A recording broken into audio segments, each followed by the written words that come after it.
শিক্ষক নিয়োগ, চাকরি হারানো এবং প্রতিবাদী শিক্ষকদের উপর পুলিশের অত্যাচারের বিরুদ্ধে ক্ষোভে ধিক্কার সভা হচ্ছে জেলায় জেলায়। বুড়িখালীতে এইরকমই একটি ধিক্কার সভা দেখা গেল।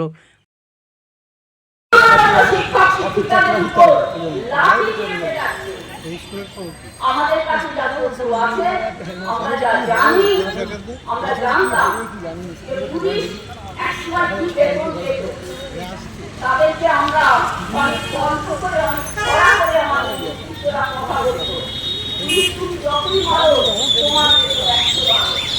তাই পুলিশকে আপনি দেখছেন মুক্তিবাজারের দোকানে পুলিশ আছে কথা আছে আমি বলছি না মিডিয়া দেখাচ্ছে। আর আজকে দেখছেন বাংলায় কি হচ্ছে পুলিশ মানে একটা রাজ্যে তার বিভিন্ন রূপ বিভিন্ন দৃশ্য মনোময় দেখছে যে এটা কি প্রশাসন চলছে এটা কি চলছে। অথচ আমাদের মুখ্যমন্ত্রী তিনি কিন্তু পুলিশ মন্ত্রী, তিনি সব কিছু জানেন। কখনো দেখেছেন পশ্চিমবঙ্গের বুকে অসম সরকার যতদিন ছিল কোন মন্ত্রীকে জেল থাকতে হয়েছে? রাজ্য জুড়ে নিয়োগ দুর্নীতিতে যে বিরল দৃষ্টান্ত স্থাপন করা হয়েছে, সাদা খাতায় চাকরি, এসব জিনিস আমরা কোনোদিন শুনতে পাইনি।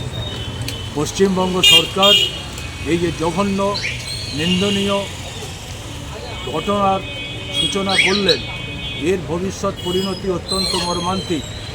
স্বাভাবিকভাবে মানুষের কাছে এই ভয়ঙ্কর ঘটনার পরিণতি ব্যাখ্যা করে বোঝাবার জন্যই আজকে আমরা পথে নেমেছি। এবিটিএ, এবিপিটিএ সহ অন্যান্য গণসংগঠনের উদ্যোগে আজকে এই কর্মসূচি পালন করা হচ্ছে। এই প্রত্যেকটা বলুন, এই প্রতিবাদ সভা আমরা বুড়িখালী মোড়ে করছি। বাউরিয়া, এবিটিএ, এবিপিটিএ, আইপিটিএ সমস্ত গণসংগঠন ঐক্যবদ্ধভাবে।